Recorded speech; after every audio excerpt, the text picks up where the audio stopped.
back to PA Truck Up. I'm your host Manny, and today we have Madison. How are we doing? Good. How are you? I'm good.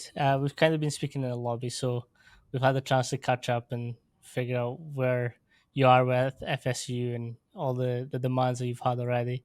Um, but for those who don't know, if you give us a little background on who you are, what you do, and how you got to where you are. Have you ever wondered how I'm able to run my business, my podcast, and still be able to coach? Well, I use TeamBuildr. TeamBuildr is an all in one coaching software that reduces the amount of time that we spend on the back end of programming, on our Google Sheets, on our Excels, and allows me more freedom to do testing. With this podcast and episodes, I'm actually able to run some programs that I learned through different coaches coming on. To find out how you can use TeamBuildr and how it can apply to your own program, visit the link in the description and catch yourself a 30-day free trial. Just simply use code PACHOCUP, that's PACHALQUP, and start the next stage of your coaching career. Yeah, so my name's Madison Peele. I'm from North Carolina. I did my undergrad at East Carolina University. That's actually where I started interning. So around my sophomore year, I switched over to health fitness and kind of got into like the personal training side of things. And eventually down the road, I stumbled upon strength and conditioning and had a little taste of it and I loved it. So to graduate from my major, I had to do an internship and I'd already kind of been interning at East Carolina, so I wanted to go somewhere, meet new people. Ended up getting an opportunity to intern down in Tallahassee at Florida State. Super amazing experience. During that time, they were actually working on creating a new master's program called sports science. So that was kind of talked about to me while I was here. COVID happened. Ended up going back home to North Carolina for the summer, where I was working on getting into the grad school program. But in the meantime, I was interning on a military base in North Carolina in Fayetteville, Fort Bragg. I think it's called Fort Liberty now.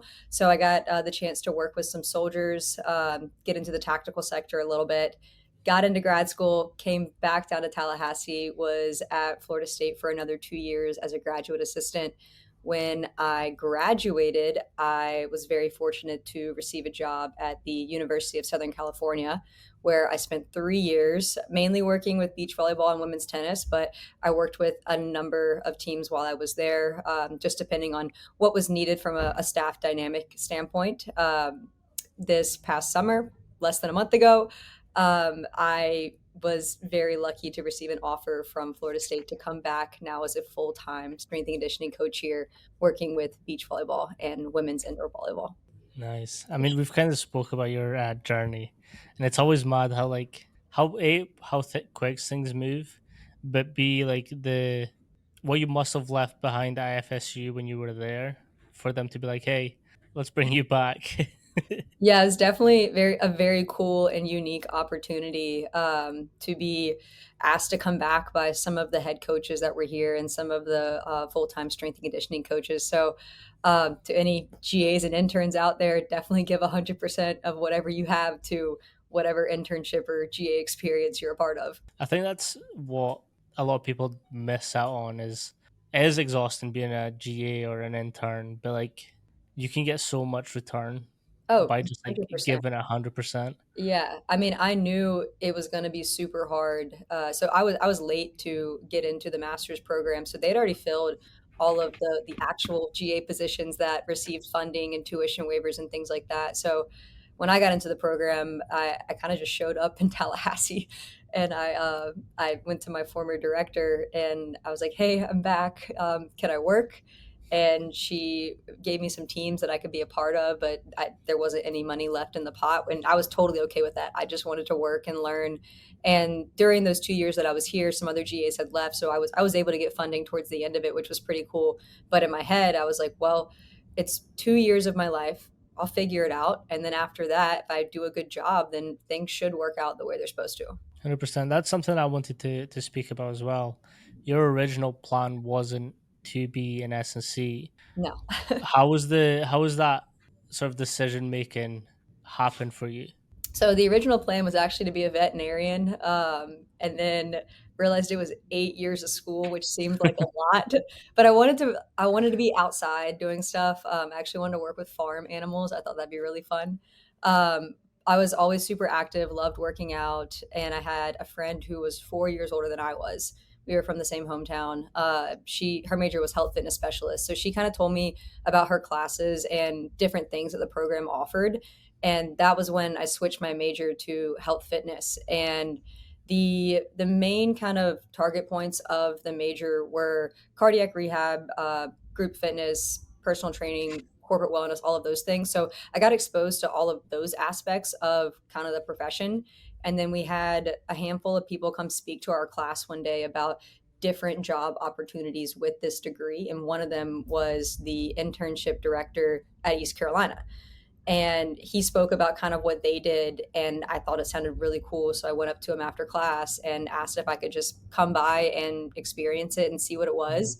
And from the very first session that I got to be a part of, it was with women's sprints. I was like, okay, this is it. This is 100% what I want to do. So I would wake up super early, go help with softball setup, help with softball sessions, swim, track, literally anything I could get my hands on, and then just started going down a rabbit hole from there. I think as well when you get exposed to track athletes, like things, they're very receptive to everything that you throw at them. Well, and they were just so strong and so Mm, explosive. And what was crazy was the major classes that were associated with my program, there's a lot of student athletes in them. And so there was a girl on the track team who was in my classes that I had with her literally after this training session. So I went to mm. my very first training session.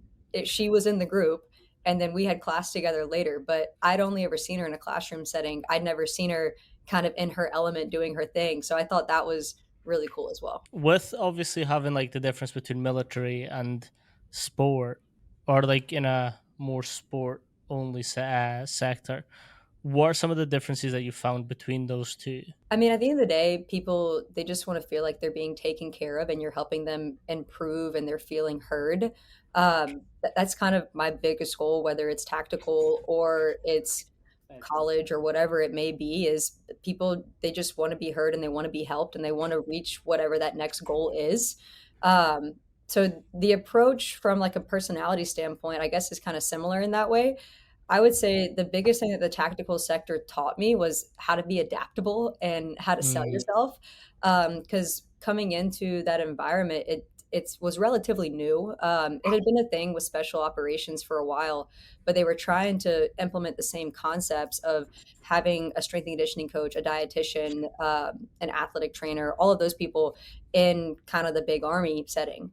And there was a lot of kickback from maybe older individuals who had been doing things a certain way for a while. So you had to really figure out how to essentially sell yourself and really advocate for the things that you had to offer and how they were going to help them, without coming across as maybe too assertive or mm, kind of standoffish, whatever it may be, to where it kind of turned them off from the conversation. You had to be very collaborative and understanding and be willing to learn and try things maybe their way and then add things in as you went.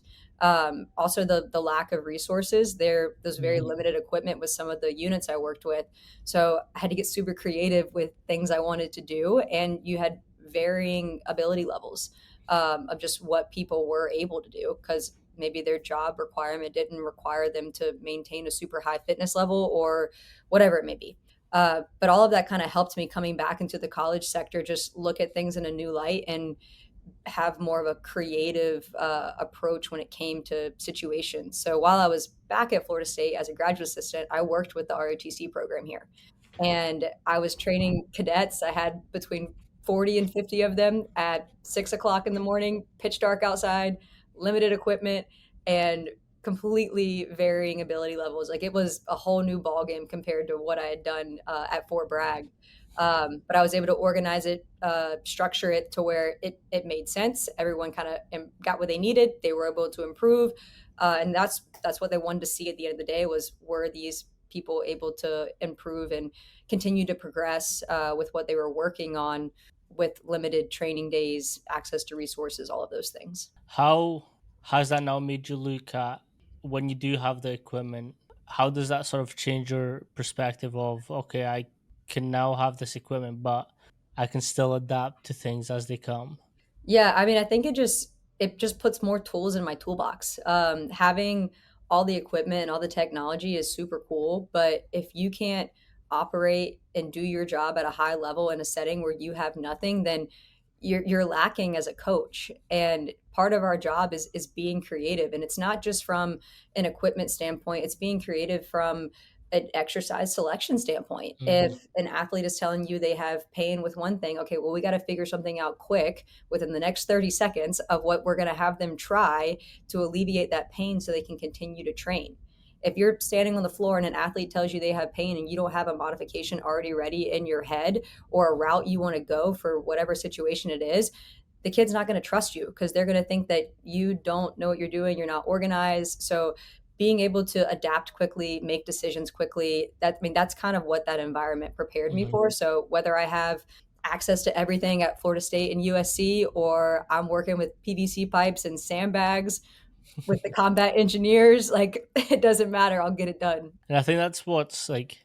I mean, we've both referred to like being an intern, being a GA as like drinking water from a fire hose, and it's like people don't quite understand what that means until like you're in it, and they're like, "Okay, I need to do this, but we don't have this equipment." I think very early on in my career, I wanted to do sled pulls Mhm. just because I wanted something different for the back, but we had no slides. So what I did was like I got those step up boxes. Yeah.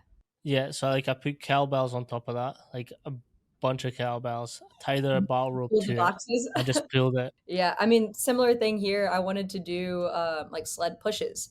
I didn't have sleds on the volleyball courts to do it, nor do I want to mess up those floors because I just redid them.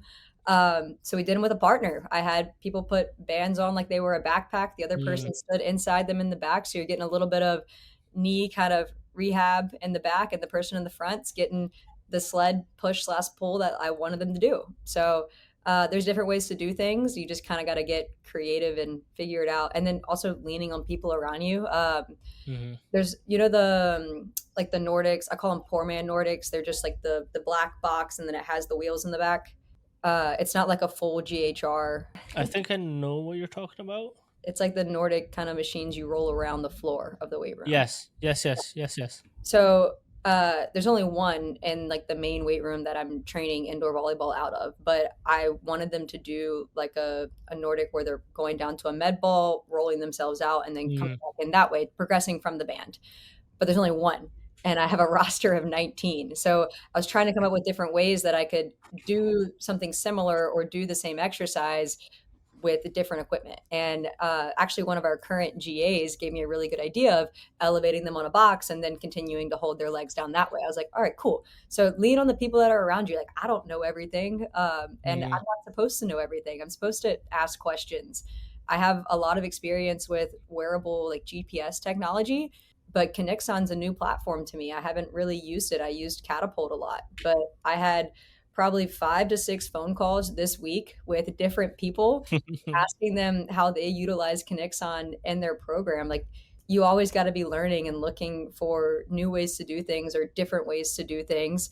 You can't just be kind of closed mm. off and stuck in your ways. I think that's something really important to talk about as well. Is like get to know a lot of systems, like technology systems, because like if you're moving from um, school to school, like there's a high chance that the same equipment might not be there. And like I think when I was at UW, they had Catapult and what's the other one?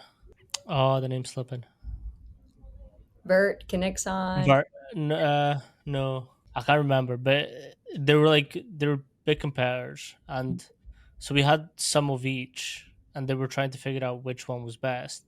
So we got to experience both at the same time, but like that taught me like the differences between them, and I should probably like figure both out quick. Yeah.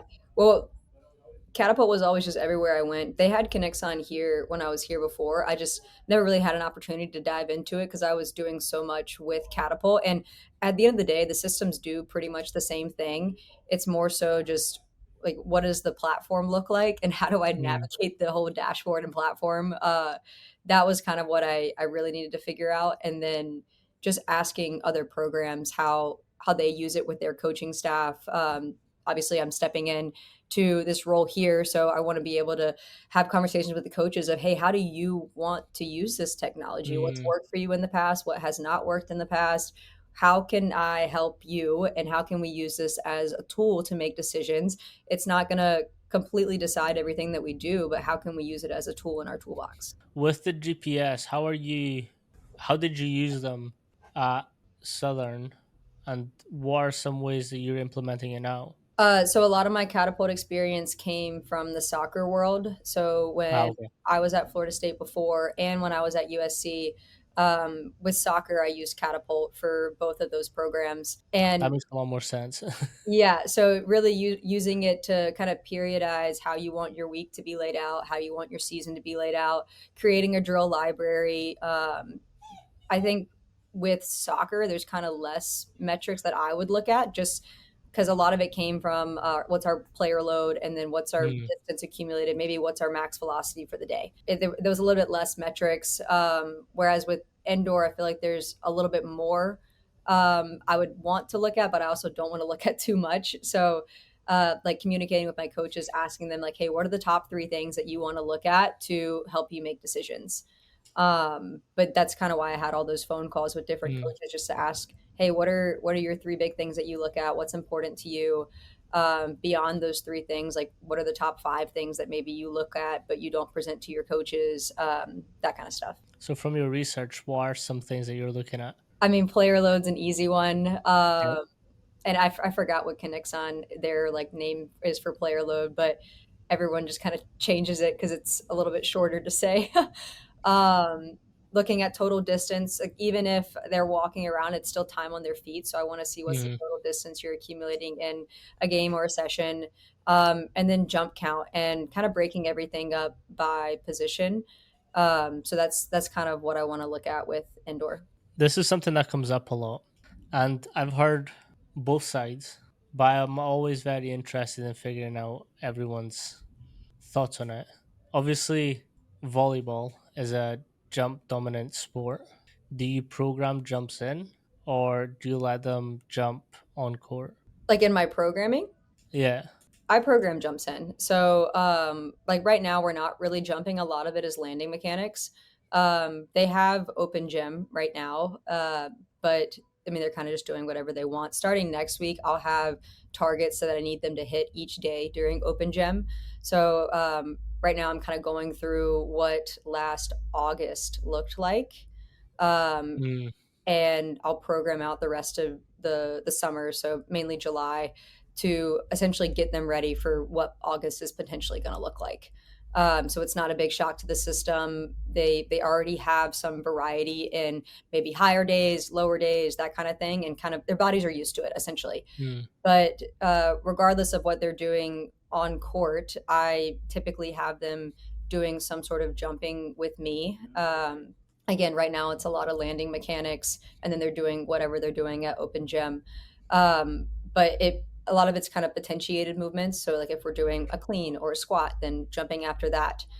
mm, Just working on increasing their verticals. But I do like to have them do a lot of lower level plyos, like whether it's pogos, jump rope, whatever else, just to build up the endurance factor that I need them to have so they can continue to jump throughout a practice or whatever it may mm, be. But since they're not really having full on practices right now, I'm for sure jumping them to make sure that we're getting that volume accumulation that they need. Once they get in season, that will kind of taper off a bit. There'll still be some in there just to, again, potentiate, or if I'm trying to prime them and get them ready to go for practice or a game.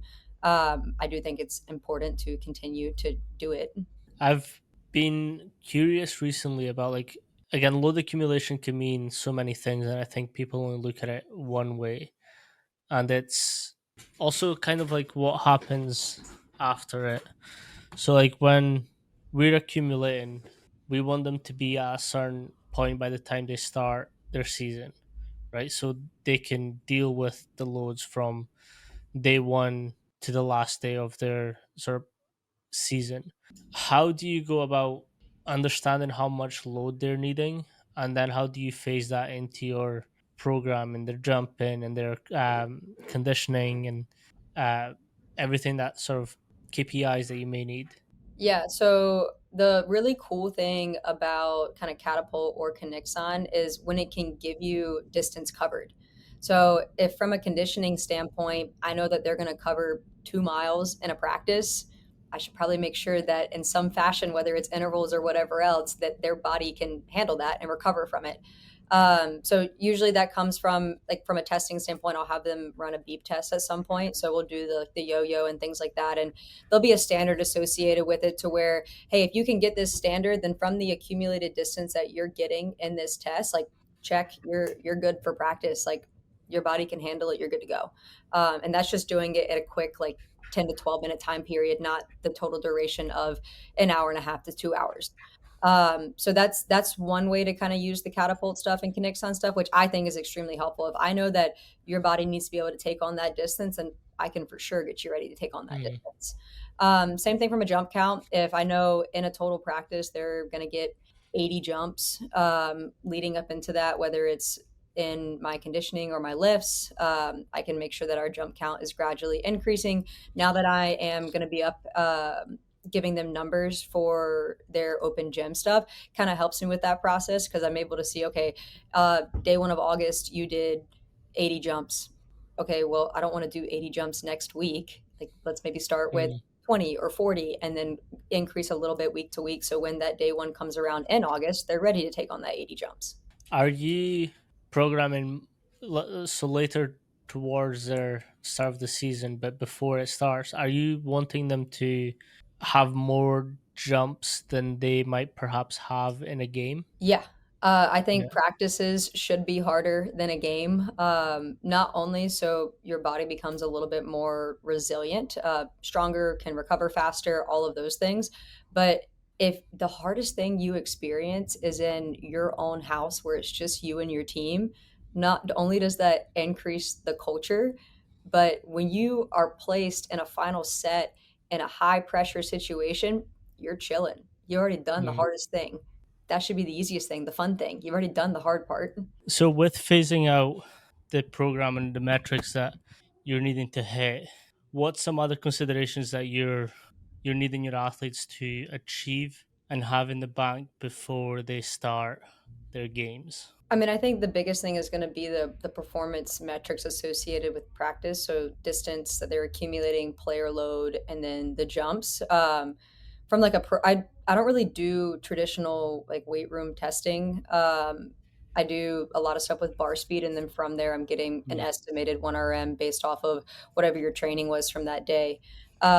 So I don't really need to check a box from okay, like did we hit a squat number? Did we hit a clean number? Because I'm not ever going to have them do that. Usually the bar speed cutoff is so high to where they're never going to the threshold of like a 1 RM.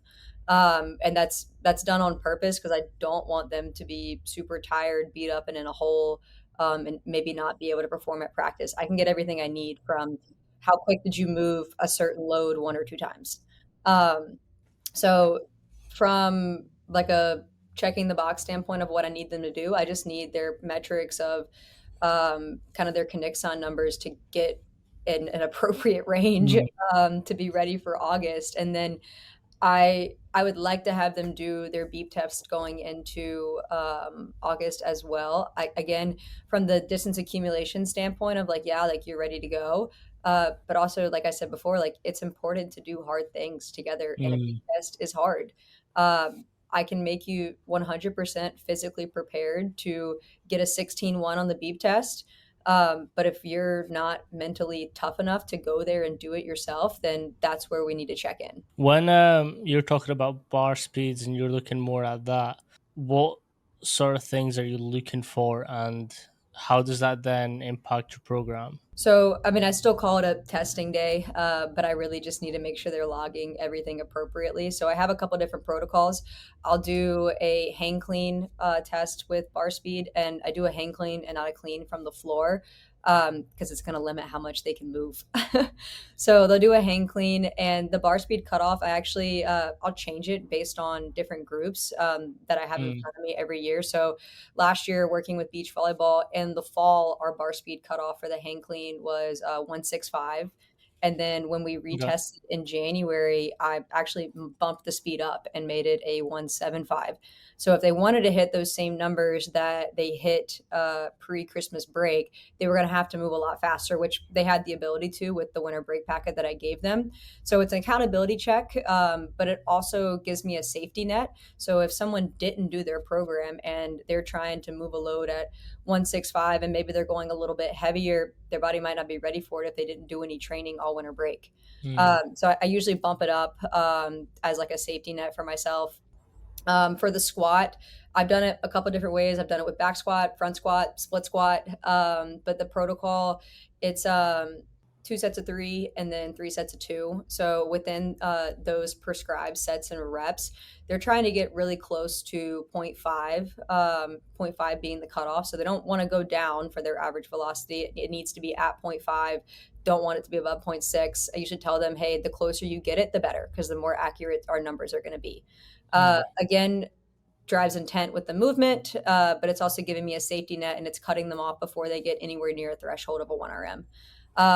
Same bar speed cutoff with trap bar deadlift, but I do kind of like a rep out. So they're working up to a heavy three while staying above zero point 0.5. And then after they do their heavy three, they usually put on another like 5 pounds, maybe 10 pounds, depending on how fast their last set of three was. And then they do a rep out. The rep out is not supposed to be more than 5 reps. It's supposed to be like between 2 and 5. Shouldn't be one. mm, um, Again, the speed should be above zero point 0.5. So if they go to complete the first 2 reps and they're above zero point 0.5 and they go to pull the third one and it drops to 4.8, they're done. They got 3 reps. They put in what the average was, and we move on. So kind of holds the athlete accountable to the loads that they maybe want to move because they have to move them at a certain speed, provides a safety net for me, and it doesn't put them in a hole the next day. If they're going to mm. a 1RM in testing, then they're probably going to have some muscle soreness the following couple of days after it because we never have them go to that threshold except for once every couple months or couple weeks. So kind of keeping them away from that threshold helps me and kind of keeps them ready and available for practice and feeling good and everything else. Um, Plus, in training, I never have them go below 165 on an Olympic movement, and I never have them go below zero point 0.5 on a strength movement. So why would I have them do it for a random Mm. No, that makes sense.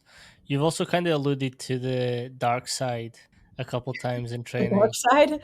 Yeah, that's what I call it. That's what so AJ Middleton, who was like one of the supervisors for the interns, he used to play football. He did bodybuilding, he did powerlifting, I think. Like he did a bunch of hard sports, like that you kind of have to like have mentally tough. And his concept of like the dark side of training was kind of like you have to push yourself and your athletes to a point where they want to give up, but they also know that they have to keep going and they can't keep going. Yeah. So that when you get into sport or a competition or a game or a meet, you know that although this game is tough, but you can keep pushing. Yeah, 100%. I mean, the indoor girls here have had just a small taste of kind of like what that means to me. I mean, it's mainly seen on conditioning days. Mm, That's usually probably one of the hardest things I'll ever program, and it's not even from yeah. a physical standpoint; it's from a mental standpoint. Like I have so many rules when it comes into conditioning because I want you to think about stuff when you're tired. I want you to pay attention when you're tired, A and little bit cognitive. I want you to walk around like you just woke up from a nap before you go and you get a sip of water. Like you need to put on a front that you feel amazing after you just ran your conditioning set. I don't want you to go sit down. I don't want you to go get your water. I want you to pick up the cones. I want you to pick up your teammate and then you can go get water. So it's like a whole culture built around the suck. Yeah, I mean, culture is built by doing hard stuff together. Mm.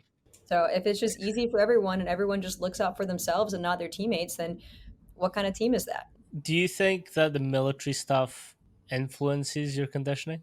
No, because I was like this before I worked with the military. Okay. Because So that sounds very like let's look after each other and let's pick each other up as well. No, yeah, no, I agree. Like we, anytime an athlete was on the floor, we'd help like pick mhm. them up, and athletes help. each other up as well. So like Yeah. I understand that, but I was wondering with the No, a lot of it I kind of developed before I worked with the military, and then when I went to work with the military, just kind of my approach to things and my attitude like meshed really well.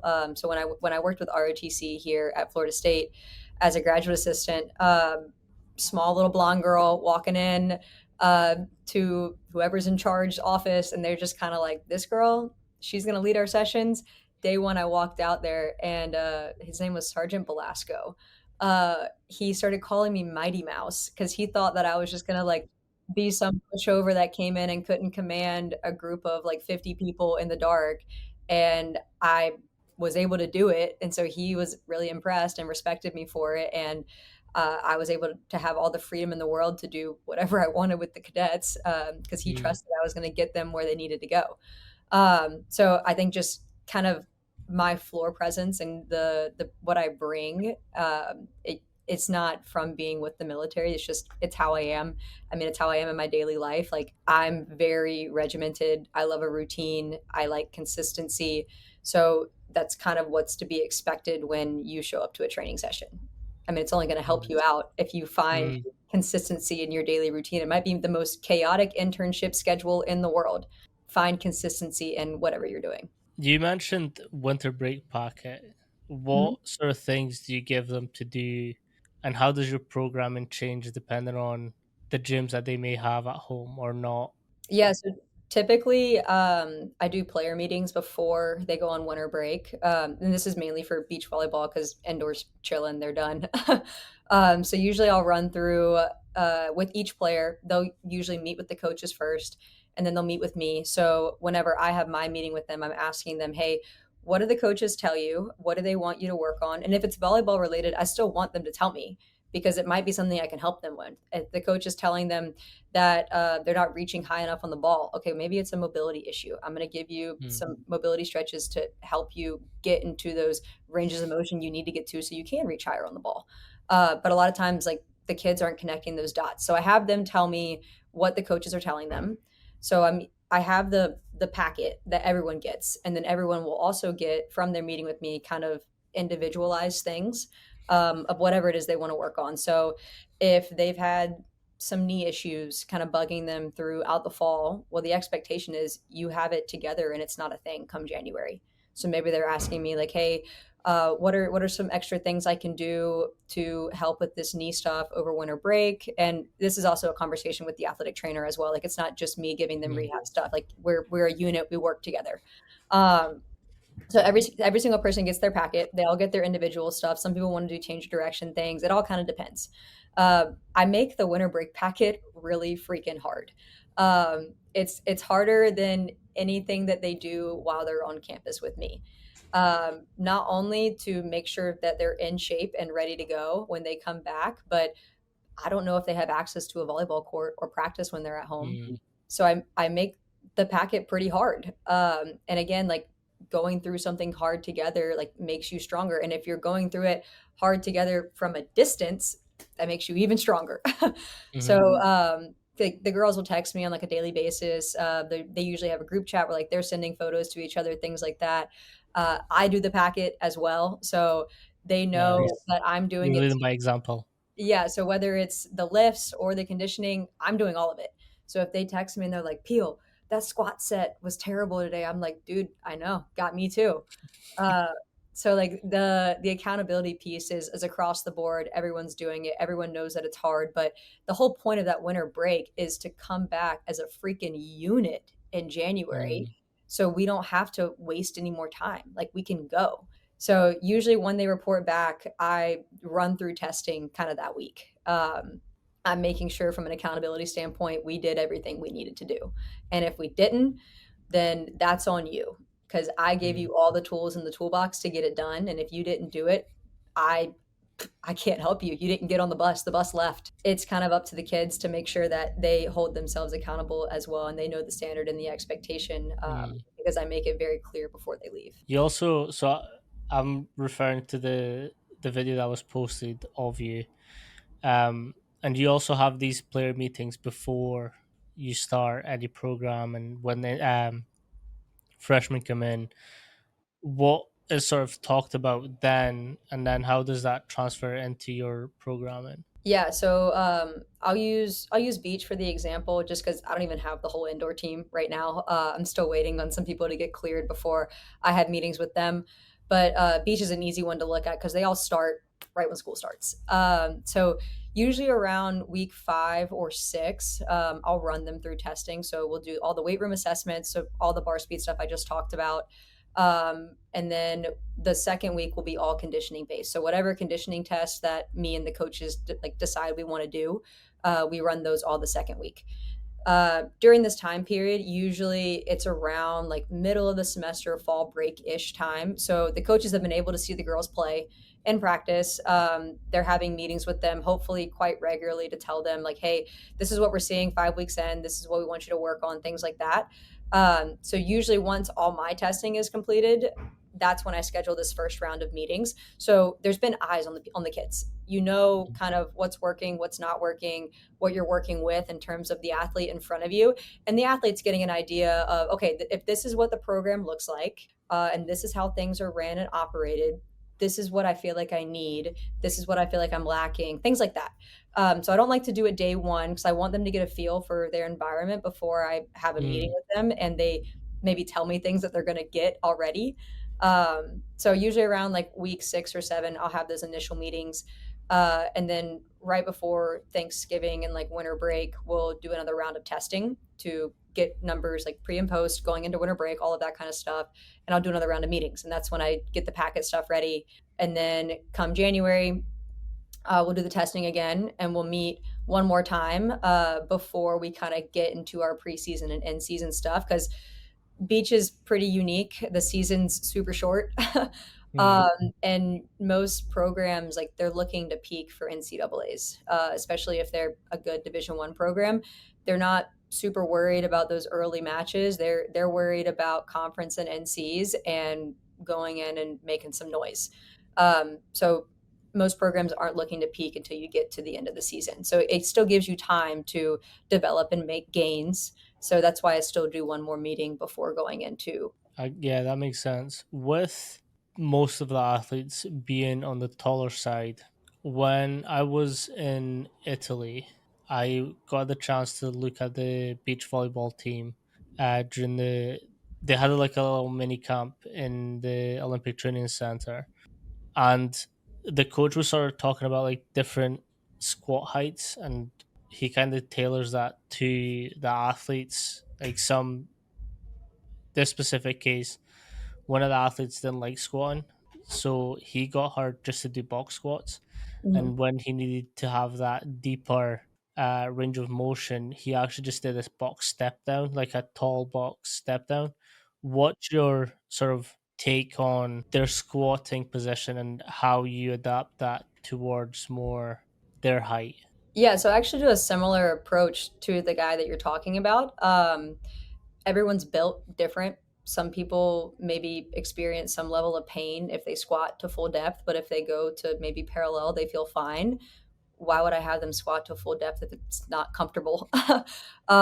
If I can get the range of motion that I'm looking for in other ways, like whether it's a step down, like you're talking about, maybe it's like a front foot elevated split squat, whatever it is, if I can get the range of motion and the depth that I want through accessory exercises, I'm going to do that rather than putting them through an exercise that causes pain or that they're uncomfortable doing. My approach is pretty similar to that. I always find that fascinating because, so on the back of that, because I was one of the speakers, I got asked why he did it that way. And that's exactly why I explained. Like, some people just don't like it, and you're not going to program something that they don't like, because then Yeah. that takes away from your overall program because they're seeing you as the bad guy. Because they're relatively new to the industry, they're like, everything's still textbook to them. So I'm kind of like, okay, but like, what happens if like they just can't? And they're like, well, they have to. It's like, well, some just won't. People can't. What do you do then? There was Yeah. also some screamers. I'll tell you them at the end.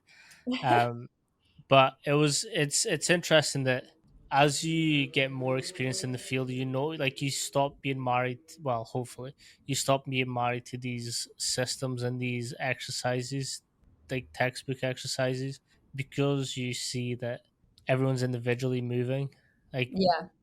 I one mean, squat isn't going to look like the other. yeah, I mean, I don't think I've ever been kind of married to one way of doing things. I mean, even when it comes to testing, the only reason I ever started doing testing with bar speed and looking at things a different way was when I was a GA here. My director at the time, I really wanted to get some numbers on women's tennis because that was a team I worked with, and like be able to prescribe loads a bit more accurately.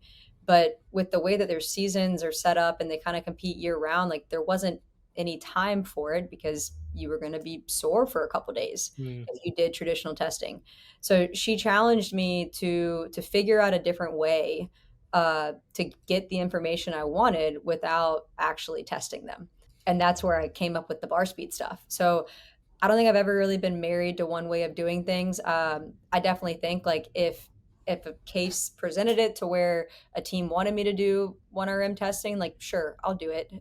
If that's what the coaches request and that's what the kids need, like okay, I'll get it done. I'm gonna make sure it's done appropriately and people are safe, but like we'll do mm. it. But if it doesn't need to be done, then like I'm going to do it my way and like what I think would be a good way of going about it. Same thing with squatting and things like that. I've never really made athletes do a squat all the same way. Mm. Uh, I kind of just tell them first and foremost, like, hey, go to a depth you're comfortable with lightweight, and let me know how it feels. Hey, can we go a little bit lower? Okay, cool. Hey, can we go a little bit lower? No, that causes pain. Okay, don't go that low. Go to the depth that you went to before that didn't cause pain. So just kind of meeting them where they're at. And then from there, kind of like you said, filling in everything else I need through accessory exercises. We have a mutual friend, Ashley, Coach AK. Yes. That conversation was dope because so we had a call like what we did before, and she was like, she literally showed me her whole program. Like she pulled up an Excel and was just walking me through. I was like, that's sick. Something I got from her was like different depth plyos and how they can influence the ability for your tendons to react to different stimulus that you may get during volleyball. Mhm. Is that something that you also include, and how are you sort of doing that with your specific groups? What do you mean by different depths? Like depth drops or different jump So heights? literally different depth plyos. So like you could go full like your normal depth, and then you could have like shorter ones, like as in like ROM as well. Okay, okay. I mean, I guess that kind of follows my plyo progression because, like, right now we're doing a lot of pogos, so the range of motion's a lot smaller. All of our drops are from a very low height, but like we'll gradually increase. We'll add weight to them eventually. Things like that. Just working on developing the rate of force development from different heights, different impact loads, things like that. So I think it's a similar Mhm. concept if I'm understanding Yeah, what. something that we were sort of talking about as well, and I like to get coaches' intake on this. With athletes obviously being exposed to different ranges of motion during their performance, like it's not just like contractile work that we do. How important is it for you in your program to have them push force through the whole range of motion? So like going from like their full extension, still experiencing load at that end, and then at the shorter end. I mean, I would say it's pretty important. That's kind of why I put a bar speed on everything. Even outside of testing, the girls are using a Tendo, an elite form, whatever I have. They're using it with any of their strength or Olympic movements. I think if you have 3 reps in there, I don't want them to take a rep off. I want every rep done with intent. It's there for a reason. I don't have a ton of volume programmed in there, but the work that is in there, it should be done well. Mm. So I mean, I put a lot on intent behind movements, and luckily, I have technology kind of behind me to help me out with that. With having VBTs and tendos and stuff like that, how are you measuring more of the Olympic lifts? Because like when I know you said that you're doing like hang cleans, are you just focusing on that upward phase? Are they going to like a full front squat depth, or are just catching it in a power position? It depends on the bar speed. So if the bar speed's a little bit slower, like they'll have to drop to parallel to catch it. Very rarely will I have them drop into a full squat because they're not going to move a load heavy enough that's going to require them to do that. Um, right now, they're not even catching cleans right now. We're just pulling. So Okay. uh, we're doing clean pulls and high pulls, but they're from boxes. A lot of my girls are very high or very Mhm. tall. So they're going from kind of right below the knee. And then from there, we will do power cleans from below the knee as well from the boxes. And then we'll do hang cleans. The hang clean bar speed will be pretty fast, so they'll probably catch it in a power. The block clean is a little bit lower, so they'll be able to move a little bit more that day, but they're not going to drop below parallel. That makes sense because I can't remember. I think it was Jack Woolhouse. He did UW the year after I did, and I think we were at an event, and he had mentioned that like not all VBT devices will account for the whole movement, so they'll stop at a certain distance from where you start to then start a new lift, or they'll count it as a new rep. And Yeah, I've too many started. people do that. Like if you catch a clean and then you stand up, it'll count like the standing up. But the girls are used to it, so like they'll click back through, or they'll like their partner will yell out to them like, "Hey, you got 185," and then like they'll stand up and it says like Mm, 2.4 or something like that. So yeah. like they're pretty used to it and they understand it. I got lucky at USC and they had elite form, so whatever exercise you picked, it only looked for that exercise. So if you said you wanted to do a hang clean and then you caught it and then did that little stand up after, it only clocks the hang clean. Whereas if you put it as a barbell unspecified and you caught a hang clean in a squat and then you stood up, it's counting it as two different things. So I was pretty lucky there to have access to that. I had never used it before and I thought it was super cool. But I mean, I can still get the same information I need from Mm, Attendo. And I think we're getting perch here as well. I know they have it on some of the racks in the main weight room. nice. Perch is nice. We use that at UW and it's clean. Yeah, It's really I clean. haven't played around with it yet to look at it. It's only on like a couple racks right now for I think football's trying it out, Mm, but I'm hoping they leave it whenever they move. nice. Um, no, I they also we partnered up in my first webinar, and I mean I've always loved Perch, but like that was getting to experience it and messing around with the different ways that you can use it. Hmm. And I think that's something that Coach Mark made sure that we did is like we have to do the whole program as well, kind of like what you were saying. Yeah. And it's when you get to like use it on yourself, you get to like see the ins and outs of it a little bit better. Um, yeah, Perch is nice. Perch is Yeah, I nice. love doing the athletes programs, especially if I want to figure out how to set the room up. Like if I'm in a new environment or I just want to see how things flow from like a setup standpoint. I like to do it myself. I might go to do it and I'm like, I don't like how this flows. Like, I'm going to do a different Mm, exercise because I don't want them to be this spread out or whatever it may be. Or the same thing with the Nordic in the weight room that I'm using. Like, doing it myself, I get an idea of like, hey, this is going to work or this not's going to work. And then what can I do differently to make it work? I mean, yeah, that's something that we're drilled to do is like do your own shit, and it helps you with the coaching as well. Like, and I've said this multiple times on this podcast. It's like you know when it starts sucking, and you're able to come in a little bit more and be like, "Hey, you've got this." Well, I usually will post like videos of my lifts on Instagram, and a lot of my athletes follow me, so they usually know that I'm doing their program, but I'll be like a week ahead of them.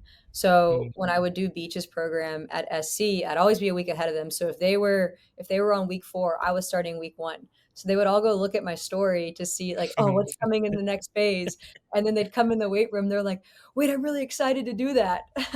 So I mean, it helps with the buy-in factor too. Nice. That's quite funny. Giving them a sneak peek. I like that. Yeah. You were also on Summer Strong, and I've just recently released an episode with Bart. Yeah, I saw that. How was that? I mean, that was my second time ever going, and it's such a unique and amazing and special event. I didn't really know what to expect my first year last year when I went, because anybody you ask, they're like, you just have to experience it, Mm, and they were 100% right because there's no really good way to explain it. Everyone's just there, like super humble, super nice. They want to meet new people, they want to learn some new things, and the culture that he has been able to build there with his family is just it's unreal. Like it's such a cool event and environment to be a part of. So something that I've been asking a lot recently, and I'm always very curious on the different approaches of it.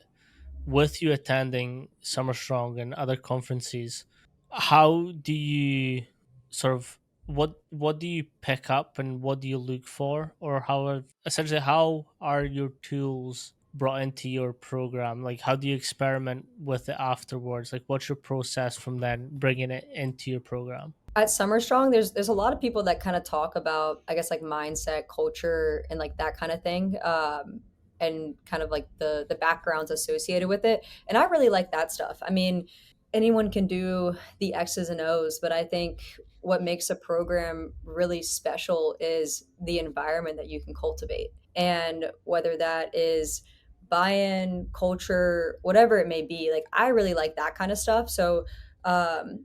I think Bernardi is their last name. It's a husband and wife. They were Yep. coaches together, and they spoke at the conference this year, and they talked a lot about Yeah. kind of how they run their program there and the culture associated with it and things like that. So I really like that kind of stuff. And last year, my first year, Coach Storms, who's actually the football strength and conditioning coach here at Florida State, yeah, them, they talked a lot about their culture and how they run their program, which I thought was really cool, and I definitely took down some notes from that. But Coach Storms, who is the strength and conditioning coach here for football, he spoke last year, and I I see. I was an intern when he got brought in, so I kind of got to watch him develop his team and his culture and everything associated with that. So listening to him talk about it, and I was only watching it kind of from behind the glass and observing things from the Olympic side. But I was always fascinated with it, and I thought he just ran such a amazing program with their approach to accountability and structure and everything else. Mm, So being able to hear him speak more in depth about it at the conference was super cool, because a lot of the things that he did from like a culture standpoint aligned with things that I do.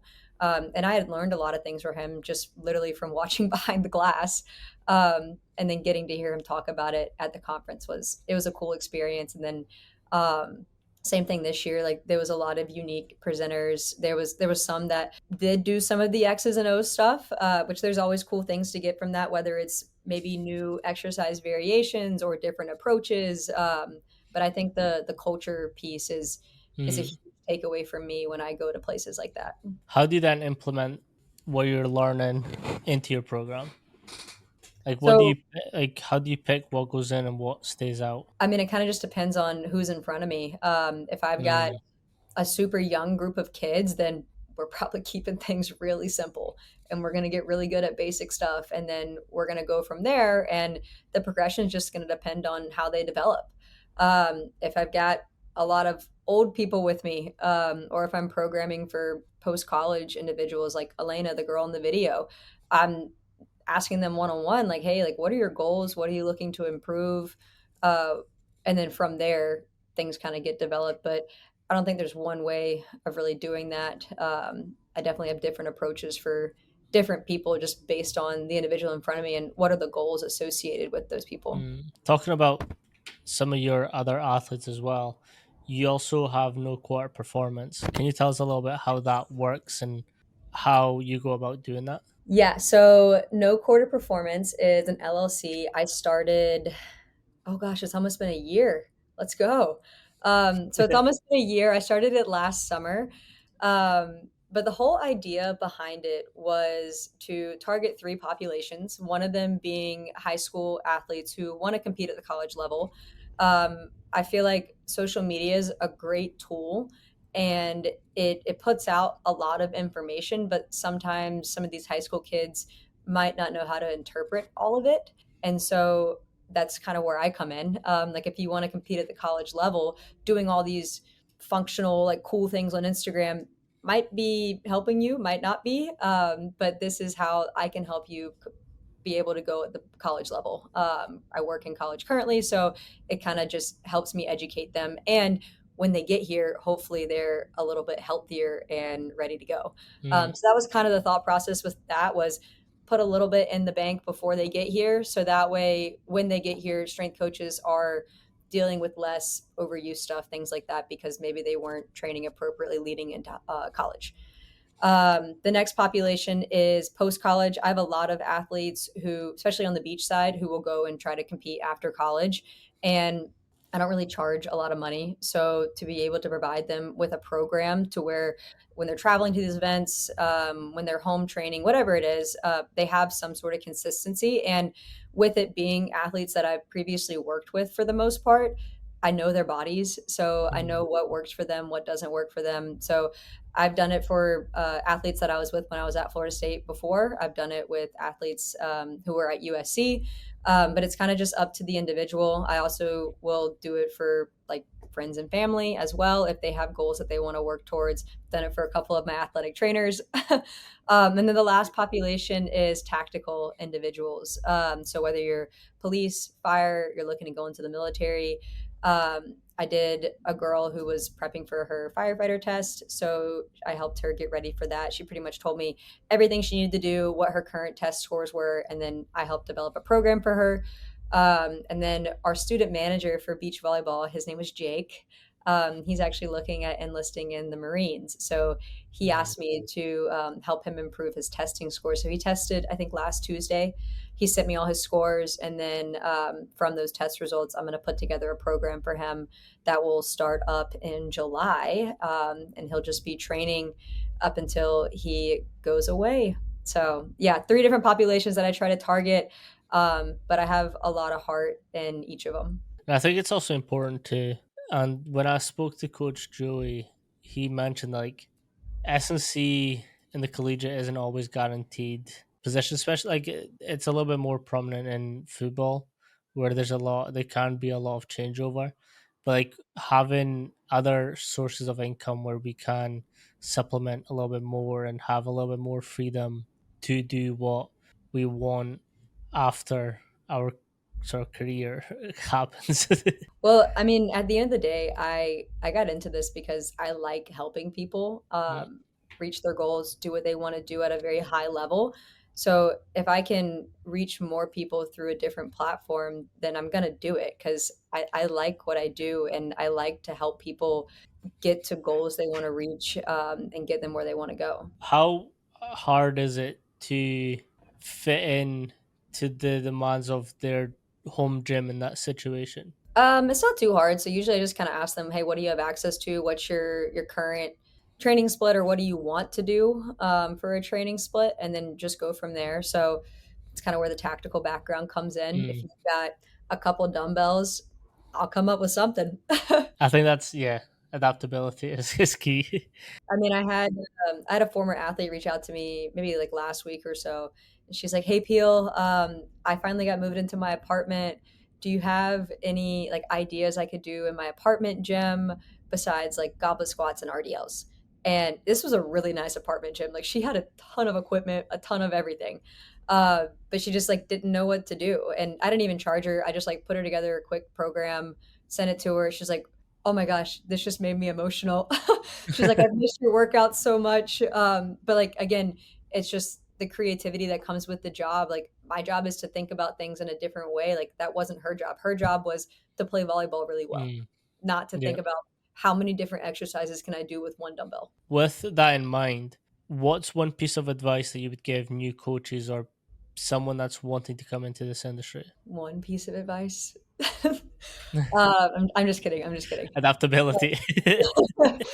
I would say nothing is special. Everything is important. So not one thing that you do is special and is the end all be all. It's everything that you do creates the big picture and is what truly is important. Just because you maybe give your all at one session as an intern, that doesn't mean you can slack off for the other sessions that you're Mm. associated with. Even if you're not super intrigued by the sport, there's something to learn in that room. You might not like working with track, but there's something you can learn from working with track. So I would say nothing is special, everything is important. I think if you're not learning from people in track, you're doing something wrong. There's a lot to learn from track people. I've got one sprinter just now, and I've coached him since we were both 18, and like I can literally throw anything at him. I also know his body, so I know what he can handle and what he can't. but like I've always just thrown everything at them on the kitchen sink, and they're just so quick, and they'll just do it. Like Yeah. they'll finish something really hard and be like, "What's next?" I'm like, "Fuck." Yeah, track kids they're pretty next level. No, I love, yeah, and I think on that, I think experiencing all different sports is good as well. Yeah, I usually tell interns that because we'll get them in sometimes, and I don't know how it'll be here, but at SC we would get a lot of them in, and they only wanted to work with basketball or soccer or something like Mm, that. I'm like, you're too early in your career to pigeonhole to yourself. focus. Like you gotta branch out and try different things. Like lacrosse, it's another field sport. It's not soccer, but it's a field sport. Like try it out, learn something, see how you like it. Don't just get drawn into the basketball world. Like maybe look at indoor volleyball, maybe look at another court sport while you're over there. So I don't. I think that's spot on. Like don't pigeonhole yourself early on. Like have your mind open to all kinds of things. I didn't know that I wanted to work beach volleyball. Mm, Um, when I was at East Carolina, like that wasn't a sport there. And then I came here and it was a sport that I had the opportunity to be a part of and work with. And I was like, whoa, this is fun. Like this is really cool. And the matches are even better. Like there's music bumping, everyone's having a good time. Like girls are crazy athletic. Um, and so when I graduated, like I didn't pigeonhole myself. Like there were places I applied to that were sports that maybe I didn't really want to work, but I had an open mind to working them because I knew I'd learn something from them. And then the opportunity came with beach volleyball, and I was like, that lines up with something I want to do. So I'm going to go for that one. what was it about the beach volleyball that I just really liked spoke to the, you? I liked the culture. I liked the athletes. I loved that it was a spring sport and you had all the time in the world to prepare them and get them ready. Mm, I'm sure anybody who works soccer or volleyball will tell you like it's hard to make sure that they're ready because everything we do right now is optional. So that's where you really have to work on instilling the culture and the accountability while you have them here. So they want to be around for the summer and they want to train and they want to be ready come August. So that's something that is it's probably everywhere. But yeah, spring sport was a huge driving factor that I didn't really mm. have to worry about that piece because when my beach girls go home for the summer, 9 times out of 10, like I want them to relax and enjoy themselves Have because some time off. they've been going nonstop since August. Like you need a little time. No, that's super interesting you say that. I had Val Smith Hale on, who's at Notre Dame, and she does the soccer, female soccer, and she's like, I have maybe 16 days to do their preseason. I'm like, wow. Yeah, it's tough. I mean, Especially with the rules of the NSCA and all that. well, I mean, hopefully things would progress one day to being where we can make at least some things mandatory in the summertime. That'd be amazing. So at Mm, least like it gives you more touch points with your athletes if they're not here. But I think if you can create a good enough culture, then you don't need to make it mandatory. They it like they just should happens. yeah, Yeah. like they should want to perform at a high level and continue to grow and develop. But that's developed in the culture and how they view training and everything associated with it. Thank you so much for coming on today and spending some time with us. Is there anything that you want to link people to in case they have any questions or any follow ups? I mean, my social medias is pretty much all I have. So my main account and then the no quarter one. That's pretty much all I got. And that's the no quarter one. Yes. Perfect. Thank you so much again, and hopefully talk soon. Yes. Peace. Talk soon.